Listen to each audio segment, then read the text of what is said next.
Hello students, मैं आपका maths teacher तरुण Pandey YouTube पर क्लास 11th का टॉपिक पढ़ा रहा हूँ फंक्शन। इस वीडियो में, इस छोटे से वीडियो में मैं आपसे सिग्नम फंक्शन और एक्सपोनेंशियल फंक्शन पर डिस्कस करूँगा। तो और उसके बाद मैं आपसे लॉगरिथम फंक्शन पर डिस्कशन करूँगा, वो एक उसका सेपरेट वीडियो बनाऊँगा। तो देखिए, इस वीडियो में सिग्नम फंक्शन पर डिस्कशन करने जा रहा हूँ। होता क्या सिग्नम फंक्शन? कोई function f from R to R is called signum when f of x is equal to when x is greater than 0, which gives 1, x is equal to 0 gives 0, and x is less than 0 minus 1 is called signum function. Signum function defined as when x is greater than 0 then we get always 1. अगर आप x की value 0 से बड़ी कुछ भी रखें आपको हमेशा 1 मिलेगा, और जब x इक्वल टू 0 होगा तो आपको 0 मिलेगा, और जब x की वैल्यू 0 से छोटी होगी तो आपका आंसर -1 आएगा।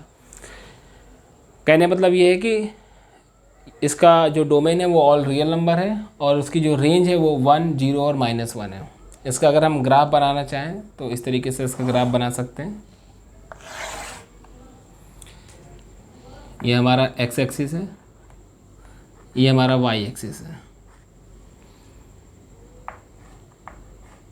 ये हमारा y एक्सिस है। तो ये 0.1 है, ये -1 है, ये 0 है। तो देख रहे हैं जब आप x की वैल्यू 0 रखते हैं तो आपको क्या मिलता है? 0। और जब आप 0 से कोई भी बड़ा रियल नंबर रखेंगे, 0.1, 0.2, 3, 4, 5, 6, 7 कुछ भी रखेंगे तो हर बार आपको वैल्यू 1 मिलेगी। 0 पर तो 0, तो यहाँ 0 पर आपको सर्किल मारना है, मतलब ये सर्किल है। यहाँ पर 0 पर वैल्यू 0 मिल रही है, 0 से जैसे आगे बढ़ेंगे आपको 1 मिलती रहेगी।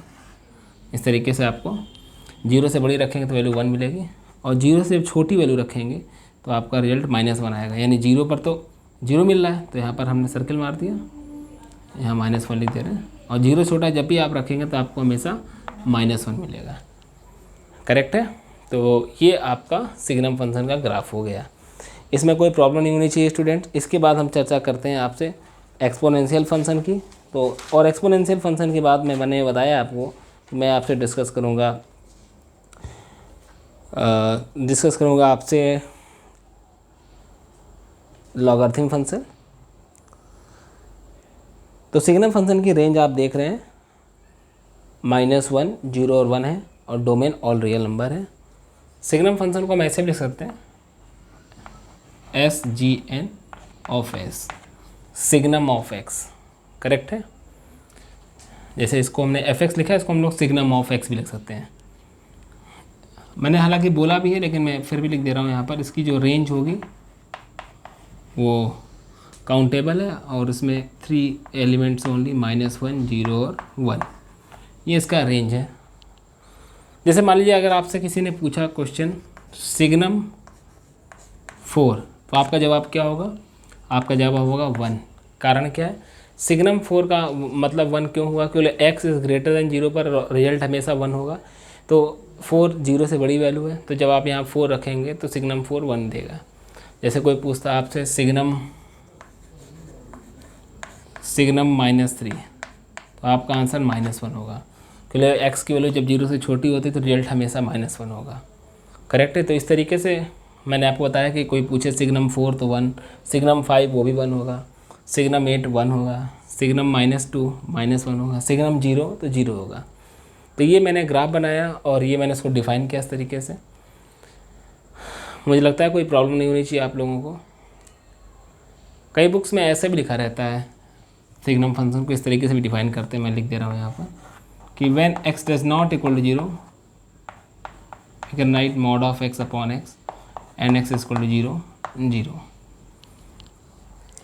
इस तरीके से भी सिग्नम ऑफ x को लिखते हैं, when x does not equal to 0 which gives mod of x upon x, and when x equal to 0 then x equal to 0। Mod of x upon x क्यों लिख सकते हैं? कारण क्या है कि आप जानते हैं मॉड ऑफ x को मैंने जब डिफाइन किया था कि जब x की वैल्यू 0 से बड़ी होती है या इक्वल होती है तो ये प्लस एक्स होता है, जब 0 छोटी होती है तो ये माइनस एक्स होता है। तो आप इसको ऐसे तरीके से समझ सकते हैं कि जब x की वैल्यू 0 से बड़ी होगी तो मॉड ऑफ x x हो जाएगा और x अपॉन x 1 आ जाएगा, और जब x 0 से छोटा होगा, भाई x 0 के अगर इक्वल नहीं है तो x 0 से बड़ा होगा या तो x 0 से छोटा होगा। जब x की वैल्यू 0 से छोटी होगी तो मॉड ऑफ x क्या हो जाएगा, माइनस एक्स, तो माइनस एक्स अपॉन एक्स -1। तो इस तरीके से मैंने आपको सिग्नम फंक्शन समझाया। इसके बाद हम चर्चा करने जा रहे हैं आपसे एक्सपोनेंशियल फंक्शन की। देखते हैं एक्सपोनेंशियल फंक्शन।